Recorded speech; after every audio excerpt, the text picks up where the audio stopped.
Agora vamos falar sobre gustação. A gustação é um outro sentido químico encarregado de perceber o sabor dos alimentos. A gente tem 5 sabores fundamentais descritos em seres humanos. Esses são os sabores de doce, salgado, ácido, ou azedo, né? A gente às vezes chama azedo, amargo e umami. O umami é uma modalidade um pouco mais complicada de entender, porque ele não é tão claro quanto os outros 4, mas ele é uma modalidade que frequentemente a gente percebe como um sabor especial para alimentos que contêm aminoácidos, particularmente glutamato monossódico, mas em geral aminoácidos. Então, alimentos que de alguma forma contenham proteínas, esses alimentos, eles de certa maneira causam uma sinalização, você percebe o sabor desses alimentos um pouco diferente através de receptores para isso. Esses 5 sabores fundamentais, eles conseguem ser isolados porque foram descritos e bem identificados receptores para esses 5 sabores fundamentais. Então a gente sabe que eles existem não só porque você percebe, eu sinto doce, eu sinto salgado, eu sinto ácido, mas também porque o receptor encarregado da transdução desse sinal de gustação também foi identificado. Existem alguns outros sabores fundamentais que eles estão em debate na literatura. Talvez o mais discutido na atualidade é se nós temos um receptor de sabor para lipídios, né, para gordura. Seres humanos, esse receptor nunca foi descrito, então em termos de mapeamento de genes que pudessem identificar esse receptor, até hoje essa informação ela não foi, a gente não tem a informação molecular a respeito disso. Parece que em alguns animais, sim, esse receptor, ele de certa maneira tem sido descrito. Então, pode ser daqui 10, 20 anos, a gente aumente, expanda esses sabores fundamentais, mas atualmente não, esses 5 sabores são os que representam. Um detalhe interessante, porque eu até trouxe a questão de lipídios, é que substâncias, alimentos que contêm lipídios, eles mudam de fato, de certa maneira, o paladar, digamos assim. Mas isso se dá muito mais por questões de ordem em relação à somestesia da boca. Então, aquilo que a gente sente de sabor, né, mais complexo de um alimento, nossa, esse alimento é saboroso ou não, como eu já mencionei na aula de olfação, ele não depende só de gustação. A gustação é um dos sentidos que nos ajudam a identificar essa experiência gustativa que nós sentimos quando comemos. Mas a olfação também contribui e a somestesia também contribui. Se aquele alimento ele é crocante, ele é macio, ele está duro, ele está mole, está borrachudo, ele é quente, ele é frio, enfim, todas essas questões, se ele é mais viscoso, se ele é mais melequento. Então, tudo isso, pessoal, contribui para essa experiência gustativa. Então, até onde a gente sabe, a questão de presença de gordura no alimento muda, evidentemente, nossa experiência gustativa, principalmente mudando a somestesia, que essas propriedades de tato, temperatura, enfim, que a gente sente na cavidade oral, né? A gente sabe que isso também contribui com a percepção do sabor do alimento, não só a gustação. É muito comum, às vezes, a gente ter esses mapas que ilustram aonde nós sentimos esses sabores fundamentais. Mas esse mapa ele não é preciso, tá? Eu queria desmistificar um pouquinho isso. Não é só na pontinha da língua que você sente doce, não é só na lateral da língua que você sente salgado e assim por diante. A gente vai ver, inclusive, mais adiante, que essa percepção ela existe porque você codifica a percepção, a codificação, ela depende da combinação de ativação de receptores. Não é um único receptor que vai, de fato, permitir que você perceba o sabor. Pode até existir uma concentração maior de um determinado receptor nessas regiões da língua e, de certa maneira, contribuir para você ter a impressão que aquele sabor ele é codificado especificamente naquela região, mas isso ele não tem respaldo científico, né? A gente provavelmente precisa de toda língua para conseguir perceber de maneira apropriada aí o sabor do alimento. Isso fica até claro quando você tem um sujeito que experimenta profissionalmente, sabe, é um degustador profissional, e esse degustador profissional ele tem uma série de técnicas que ele utiliza justamente para espalhar aquele alimento ou aquela bebida por toda a cavidade oral, inclusive utilizando a sua olfação para isso. Então, como eu falei, existem técnicas para isso. Então, quanto mais espalhado tiver aquele líquido ou aquela comida na cavidade oral, melhor vai ser a sua percepção sensorial. Ela não é específica para cada ponto. Então, ponho mais para chamar a atenção disso. Eventualmente, pessoas vão trabalhar com essa questão de desenvolvimento de alimentos e tudo mais. Então, é interessante ter essa informação. Então, vamos começar a entender um pouquinho melhor como se dá essa codificação da informação sensorial gustativa. Então, a grande parte das nossas células sensoriais que percebem gustação estão presentes na nossa língua, mas não é exclusivamente da língua. A gente tem algumas dessas estruturas localizadas no fundo da boca, na garganta, tá? Então, mas é na língua, evidentemente, onde a gente percebe a densidade de células é muito maior, então, portanto, a nossa capacidade gustativa é muito melhor na língua. A detecção da gustação ela se dá através de estruturas especializadas chamadas botões gustativos. Existem vários tipos diferentes de botões gustativos. Não é o foco da aula de hoje estar discutindo esses tipos de botões gustativos, também não. Você tem essas chamadas papilas fugiformes, foliadas, circunvaladas, a gente não vai entrar nesse detalhe, tá? Mas o que eu quero que vocês entendam é ter essa noção do que é um botão gustativo.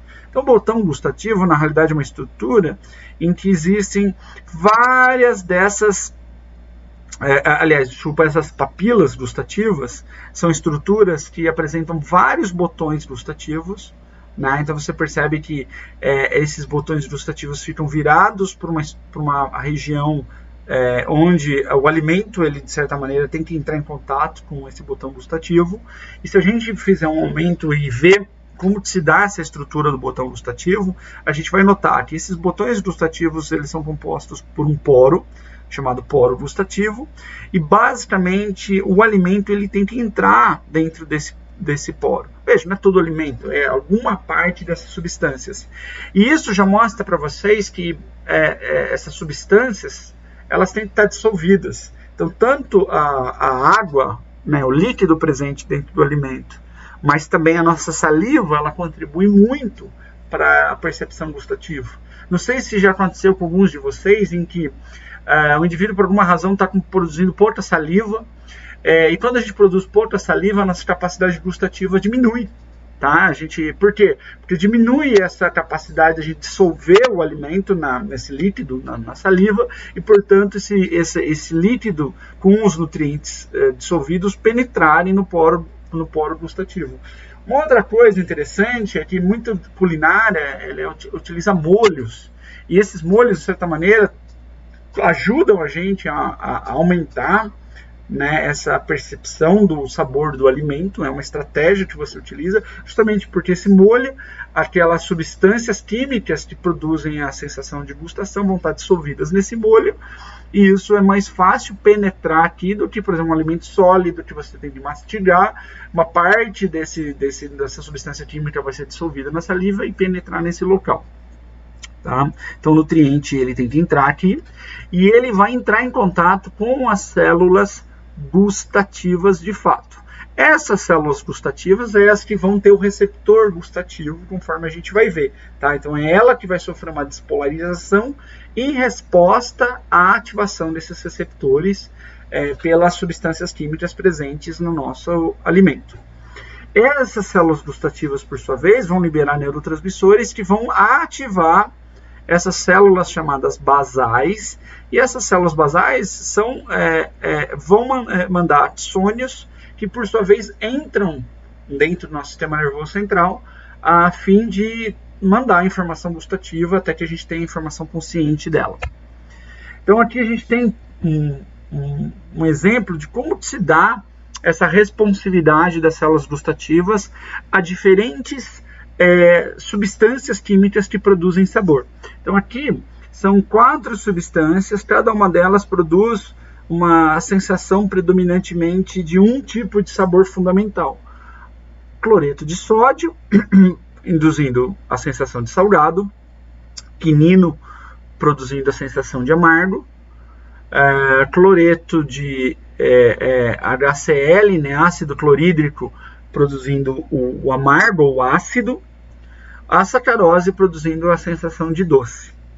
Então, tal como nós observamos também na olfação, as células gustativas muito frequentemente respondem a mais de uma substância química. Então vamos pegar o exemplo da célula 1.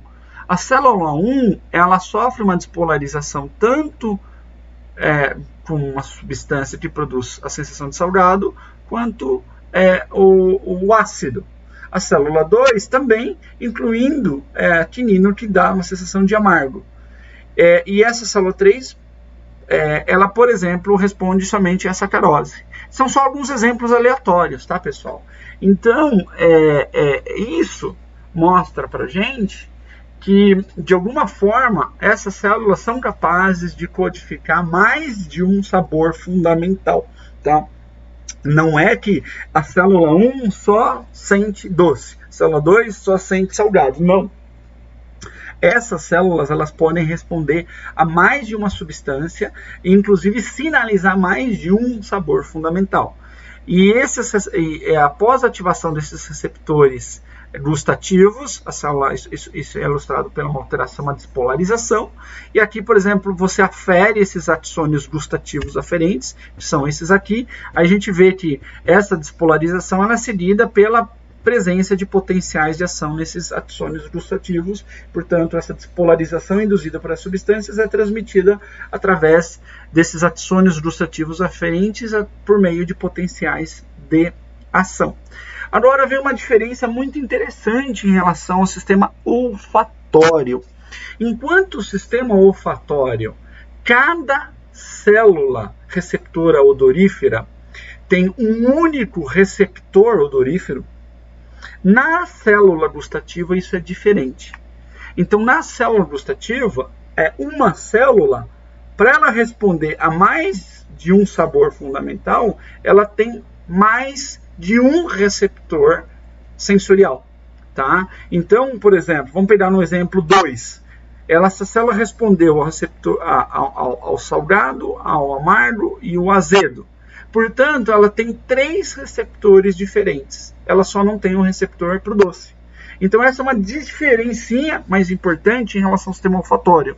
Em que, de novo, no sistema olfatório, cada célula tem um único receptor sensorial. Já na gustação, as células apresentam mais de um receptor gustativo, frequentemente. Só que na olfação, o receptor odorífero ele é pouco seletivo. Então, por que a célula responde a vários odores? Porque aquele receptor ele é promíscuo. Várias substâncias são capazes de ativar aquele receptor. Já na gustação, o sódio não é capaz de ativar o receptor de doce ou os outros. Os receptores em si são muito mais seletivos às substâncias que produzem aquele sabor fundamental. Mas a célula expressa mais de um tipo de receptor gustativo. Como são esses receptores? Aliás, deixa eu só voltar aqui, pessoal. Então, como que é a percepção gustativa? Ela é formada. Aí ela acontece de uma maneira semelhante à olfação. Imagina que o seu cérebro ele tem uma espécie de mapa de todas essas células gustativas. Né? Então, é como se ele sabesse qual é a atividade dessas milhares de células gustativas que você possui na sua cavidade oral. Então, é o padrão de ativação dessas milhares de células que será responsável pela interpretação e identificação daquele sabor em particular. Então, deixa eu dar um exemplo. Você come frango, uma carne de frango. Então, isso vai ativar um padrão nas milhares de células que você tem, que é distinto do padrão causado quando você come, por exemplo, uma carne vermelha ou um vegetal e assim por diante. Então, mesmo que um determinado alimento ative de uma maneira similar algumas células, outras células serão ativadas de forma diferente. E é essa diferença no padrão geral de todas as células que vai permitir que a gente possa diferenciar, né, o sabor de um alimento de outro. Quando você pensa, por exemplo, em alimentos que reproduzem o sabor de outro, então vamos pegar um miojo sabor galinha caipira, né? Eu acho engraçado, galinha tem que ser caipira ainda, né? Então, assim, o que é isso aí? Basicamente, dentro daquele sachêzinho que contém os temperos, vai existir uma combinação de substâncias que vai induzir a ativação das suas células gustativas de maneira parecida com o padrão de ativação produzido quando de fato você come, sei lá, uma galinha caipira, entendeu? Não pode ser uma galinha normal, tem que ser caipira. Então esse é o segredo do negócio, né? Quando você pega a indústria e ela utiliza as substâncias que reproduzem o sabor de outras, o negócio foi o sabor artificial, entendeu? Então nada mais é do que a indústria utilizando substâncias que pode ser naturais ou não, evidentemente, né? Pode ser inclusive natural, ou seja, obtido do mesmo sabor morango, então pode ser tenha sido obtido exatamente no morango, só que concentrado, aquilo que dá o sabor do morango está presente num sachêzinho, e o suco que você prepara de saquinho pode reproduzir aqui a sensação de como se você estivesse tomando suco de morango de verdade. Então, mas é o padrão das células. Não é que a célula 1 responde à maçã, a 2 ao gosto da banana e a 3 da pera. Não. Provavelmente essas 3 frutas ativam essas 3 células, só que num padrão distinto, e por isso a gente consegue diferenciar. Como se dá a transdução do sinal gustativo? E aqui a gente tem 2 classes de receptores gustativos distintos. Uma classe é esse do salgado e do azedo. O que eles têm em comum? Ambos receptores utilizam canais iônicos, que permitem a percepção do salgado e do azedo. Então vamos pegar no caso do sódio.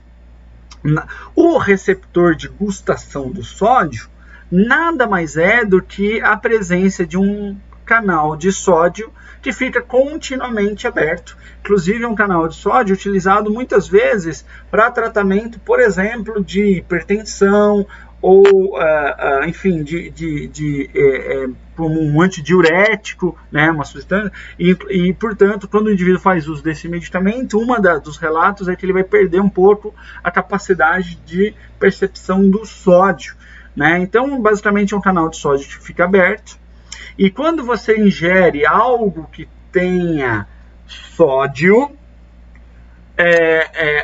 ou seja, haverá um aumento da concentração de sódio nessa porção aqui extracelular, né? O sódio presente no alimento vai entrar em contato com a célula gustativa e esse sódio vai entrar. Quanto mais sódio você comeu, mais sódio vai estar aqui dentro e, portanto, mais sódio entra. Quanto mais sódio entra, mais a célula despolariza, e quanto mais ela despolariza, maior será a frequência de potenciais de ação. Então, basicamente, o salgado ele é muito dependente da presença de sódio. Então, ter sódio no alimento induz o salgado.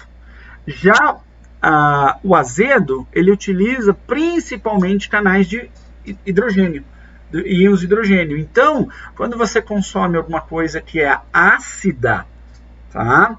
É um alimento que tem pH baixo. pH baixo significa maior quantidade de íons a mais. Portanto, quanto maior é a acidez do alimento, maior será a concentração de H+, que vai entrar. Ele também é um íon carregado positivamente, despolariza a membrana e, portanto, a célula dispara potenciais de ação. Além disso, o azedo, ele ainda consegue transmitir o azedo e o salgado também, tá, pessoal? Tá, o salgado, ele também depende um pouquinho de canal de potássio, mas aqui, nesse exemplo, está sendo ilustrado apenas no azedo. Uma queda do pH no fluido aqui extracelular costuma induzir fechamento de canais de potássio. E, como a gente sabe, o potássio, ele tende a sair de dentro da célula e vir para fora. E quando a célula perde potássio, ela está perdendo íons positivos, então isso hiperpolariza a célula. Então, o azedo também é percebido através desse fechamento dos canais de potássio, que diminui o vazamento de potássio, contribuindo também para uma despolarização.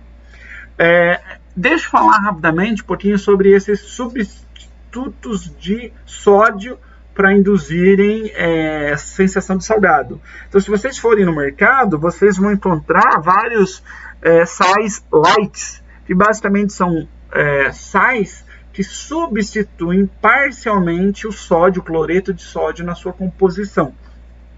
O principal sal que é vendido comercialmente que faz isso, ele é o cloreto de potássio. E por quê, pessoal? Então, olha só, esquece o azedo, tá? Vamos se concentrar aqui no salgado. E, tal como está ilustrado aqui, também existe canais de potássio na célula que percebe o salgado. E quando você consome bastante potássio, vejam só, então sua ingestão de potássio naquele alimento é elevada. Então a concentração de potássio aqui fora pode se tornar maior do que dentro da célula, porque você comeu um alimento rico em potássio. E quando você tem isso, o potássio, olha que interessante, pessoal, ele entra dentro da célula porque inverte a concentração, ele fica mais concentrado fora do que dentro. Ou mesmo que ele não fique mais concentrado fora, essa diferença de concentração de fora para dentro diminui. E na hora que essa diferença diminui, menos potássio sai. Ou seja, quando você ingere alimentos ricos em potássio, você vai também ter um efeito despolarizante, ou pelo menos leve, e isso de certa maneira contribuir com realçando o sabor, inclusive do salgado. Então é interessante que quem usa sal light percebe que ele tem um gostinho diferente. Ele não causa só o salgado, mas ele muda um pouquinho o sabor do alimento. Então o indivíduo inclusive tem que se habituar com esse sal, porque todas as células gustativas têm canais de potássio e, portanto, esse cloreto de potássio, ele vai, de certa maneira, modificar a atividade de praticamente todas as suas células gustativas, realçando, de certa maneira, a sinalização delas, ajudando elas a ficarem um pouquinho mais despolarizadas.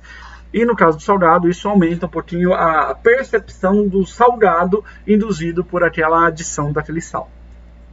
Então, pessoal, salgado e azedo funcionam transmitindo o seu sinal através de canais iônicos.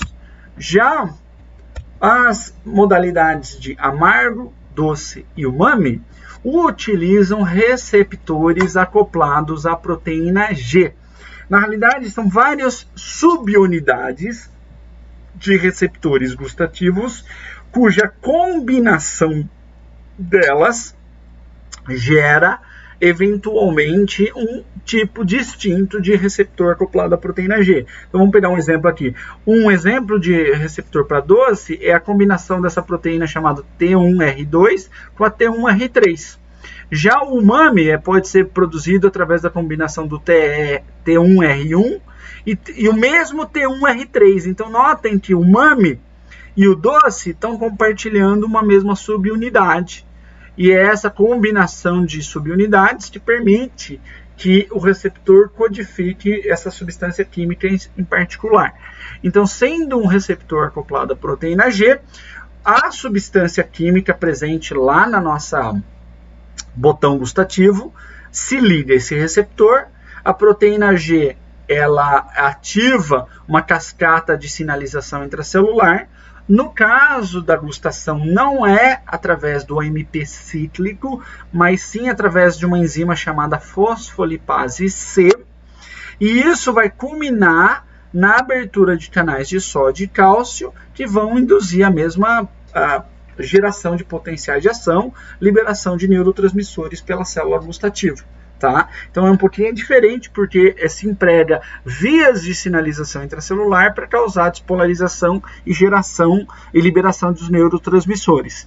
E aqui também é interessante notar algumas curiosidades.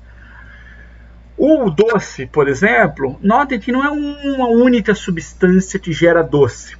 Doce pode ser percebido pela presença de glicose, pela presença de frutose, pela presença de sacarose. São 3 substâncias diferentes, mas essas 3 substâncias ativam os receptores de doce num grau variado, né? A gente até considera que a frutose ela é um pouco mais doce que a glicose, é mais ou menos 1/3 mais doce. Então ela tem uma doçura maior.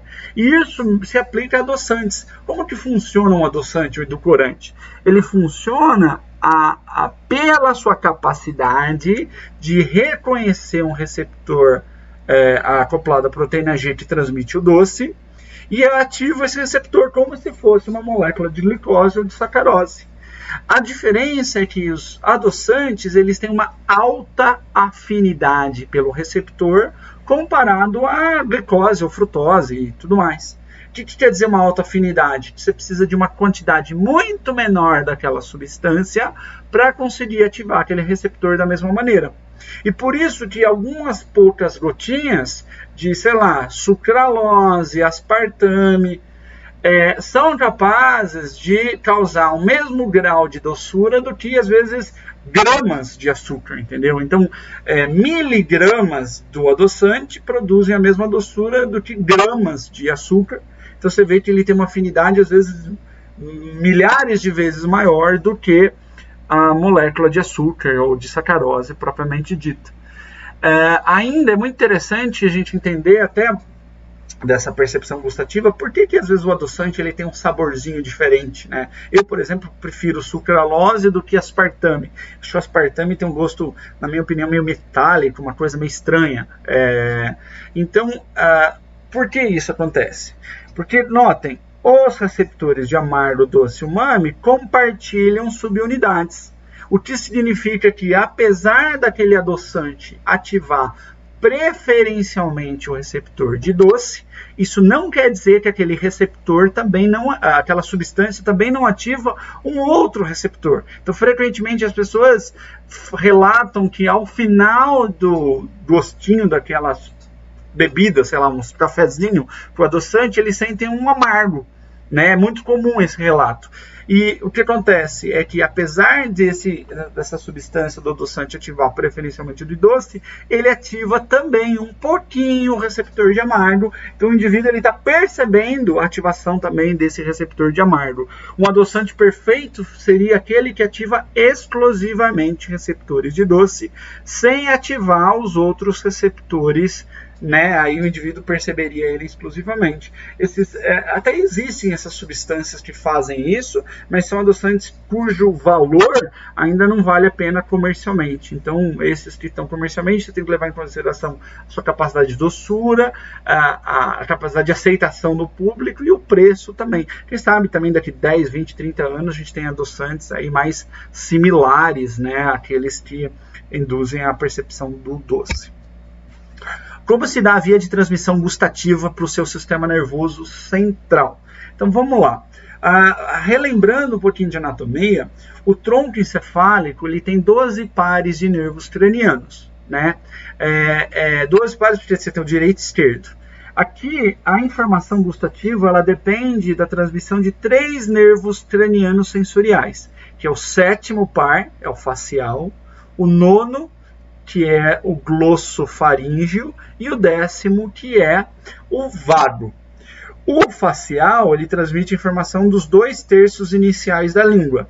O glossofaríngeo, da porção mais distal da língua, o terço mais distal, e o nervo vago, principalmente da região da epiglote.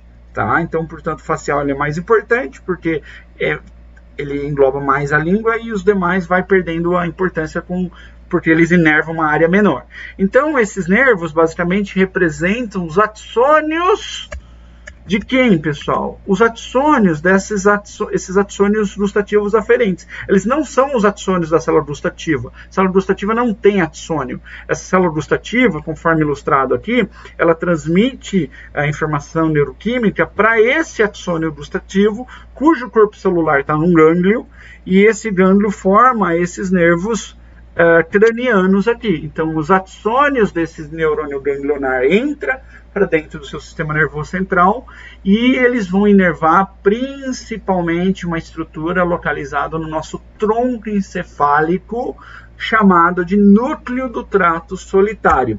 Então, nesse esquema, a gente ilustra isso de novo. Então, ó, a língua anterior através do facial, a língua posterior através do glossofaríngeo, o epiglote através do vago. Então, esses axônios vão fazer sinapse nesse núcleo gustativo aqui localizado. Esse núcleo gustativo está localizado no tronco encefálico, no bulbo, e o nome dele é núcleo do trato solitário, tá? É um nome anatômico mais convencional.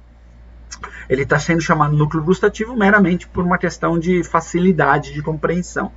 Esses axônios desse núcleo do trato solitário enviam, né, então seria como se fosse esse neurônio de segunda ordem. Eles enviam informação que vai fazer sinapse no seu tálamo. Então essa região está chamada VPM, é uma porção particular do tálamo que processa a informação gustativa. É o núcleo ventral posterior medial do tálamo, tá, que faz o processamento gustativo. E esses neurônios talâmicos, por sua vez, se projetam para áreas corticais, né? Como eu falei para vocês, normalmente é o tálamo que retransmite a informação sensorial para o córtex cerebral. Essa informação vai atingir principalmente o córtex insular anterior, então é o lobo da ínsula, o responsável por processar a informação gustativa. Tá? Então seria como se fosse o córtex gustativo primário, e esse córtex gustativo primário na ínsula vai processar essa informação gustativa até transmitir essa informação para o córtex órbito-frontal, que é aquela mesma região mencionada no sistema olfatório. Então essa região associativa irá receber informações gustativas, informações olfatórias e outras informações sensoriais para permitir a percepção sensorial do paladar do alimento. Essas informações também vão para estruturas límbicas, que são estruturas encarregadas de, por exemplo, induzir prazer de se alimentar. Então, quando o indivíduo se alimenta, está sentindo gosto, parte daquela sensação prazerosa do alimento envolve essa chegada de informações de estruturas límbicas, e a gente vai ver isso mais nas próximas aulas. Isso induz a liberação do neurotransmissor dopamina, que sinaliza, vamos dizer, o quanto que você está sentindo de prazer em se alimentar. Eu gostaria de seguir um pouquinho adiante nessa informação do córtex órbito-frontal. Então, essa é a área associativa envolvida tanto na seleção dos alimentos, quanto na geração daquilo que a gente chama de experiência gustativa. O que é a experiência gustativa? É como, de fato, você sente o sabor do alimento. E como eu já venho mencionando, o sabor do alimento ele depende tanto da informação gustativa, mas também da informação olfatória e de informações somestésicas da cavidade oral e, finalmente, de informações visuais. Tá? Então, essa região associativa, esse córtex órbito-frontal, vai receber informações de todas essas modalidades sensoriais para produzir a sua experiência gustativa. Deixa eu dar alguns exemplos simples para vocês. Embora o nosso paladar, o nosso gosto do alimento, às vezes a gente acha que depende só da gustação, eu já mencionei, se você tiver com o nariz tampado por um resfriado, pronto, o sabor daquele alimento diminui sensivelmente. Isso ilustra como é importante a olfação para a percepção gustativa. Ah, mas será que é importante a informação somestésica? Sim. Deixa eu dar um exemplo para vocês, alguns exemplos, né? Então, é muito diferente o sabor de um pãozinho fresco de um pãozinho amanhecido, tá? Poxa vida, mas o que muda? Para pensar, não muda muita coisa, os nutrientes continuam lá. Provavelmente o pãozinho amanhecido perdeu água, tá? Ele ficou mais durinho, ele secou, e por isso ele ficou nessa consistência, mas a água não causa sensação de sabor. Então não foi pela perda de água que mudou o quanto que é a sua experiência gustativa, mas o que muda? Muda a crocância da casquinha por fora, a maciez do miolinho do pão, vocês entendem? Então é a consistência somestésica que se altera entre um pãozinho fresco e um pãozinho amanhecido. Olha que interessante. Isso ilustra muito bem como é importante também a questão somestésica.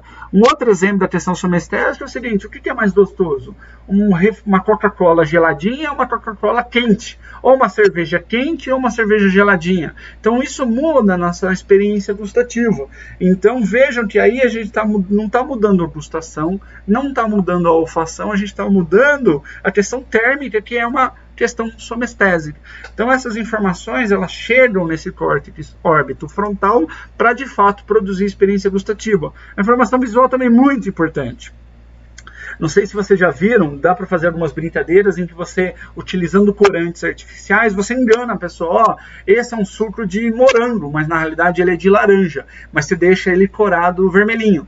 O indivíduo toma, a informação visual é tão relevante para a gente que às vezes o indivíduo se confunde. Mas isso é vermelho e portanto é amora ou é morango. Né? Então, mesmo que ele esteja sentindo o gosto de laranja, o cheiro de laranja, às vezes a informação visual engana. Então, todas essas informações sensoriais são necessárias para que você, de fato, produza a sua experiência gustativa complexa. Ainda, essa região do córtex órbito frontal, ele é importante para algumas adaptações nossas, por exemplo, fome específica. Então a gente sabe que em situações de privação de alguns nutrientes, o indivíduo ele passa a sentir vontade de um determinado nutriente. Grávida acontece às vezes isso. Então a grávida está com vontade de determinada coisa. Às vezes você não tem uma explicação por que ela quer comer aquela coisa bizarra, mas em experimentos com animais a gente sabe que esse córtex órbito frontal, de alguma forma ainda não totalmente conhecida, percebe que o indivíduo está com deficiência, por exemplo, de ferro, aí o animal vai comer terra, entendeu? Porque tem ferro lá na terra. Então é interessante, alguns tipos de fomes específicas são dependentes dessa região no córtex órbito frontal, que ao perceber que aquele alimento contém aquele nutriente, e se você está com deficiência daquele nutriente, ele aumenta o seu apetite por aquele nutriente que te faz, que te supre aquele nutriente que está em falta no seu corpo. Ainda, essa região é muito importante para o aprendizado aversivo de um sabor. O que isso quer dizer? Se vocês um dia, comigo já aconteceu várias vezes, vou dar um exemplo. Eu gostava muito de comer cogumelo. Comia tanto cogumelo que um dia eu enjoei. Eu fiquei 10 anos sem comer cogumelo. Então, por que aconteceu isso? Porque um dia eu comi um alimento, eu até lembro, era um estrogonofe, que ele me fez mal, mas não sei o que era, se era o cogumelo ou não era. Mas eu nunca mais consegui comer cogumelo durante muito tempo. Hoje em dia eu como. Então, quando a gente come algo que faz mal, essa região, ela de certa maneira grava isso. E ela vai interferir na sua vontade, né, de comer aquilo de novo, provavelmente causando um efeito aversivo. Nossa, você nem quer saber mais daquilo.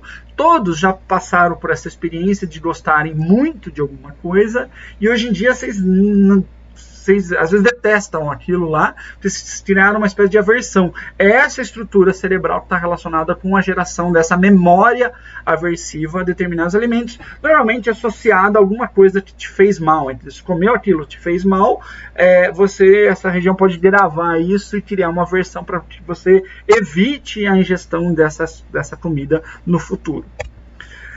Finalmente, gostaria de terminar essa aula mencionando que deixa eu retornar um pouquinho, esse núcleo gustativo, o núcleo do trato solitário, ele também não apenas transmite essa informação para o tálamo, mas transmite para estruturas, principalmente do seu tronco encefálico, para gerar respostas autonômicas, reflexas, que elas são inconscientes.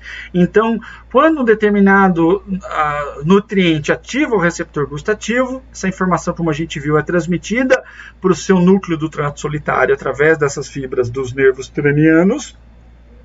E o axônio desse núcleo do trato solitário se ramifica, não vai só para o tálamo, mas ele vai para estruturas chamadas núcleos salivatórios.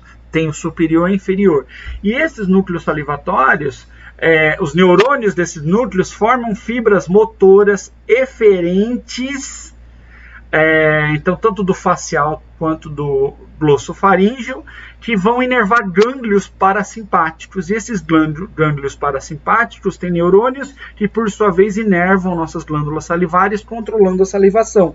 Então, esse é um exemplo que mostra que quanto que você produz de saliva depende muito dos estímulos gustativos que atuam aqui. Então, a sua produção de saliva ela é regulada muito em função dessa percepção gustativa. Então, essa percepção gustativa tem um componente consciente, que você vai sentir o sabor do alimento, mas tem um componente subconsciente que, por exemplo, controla o volume de saliva que seu organismo produz.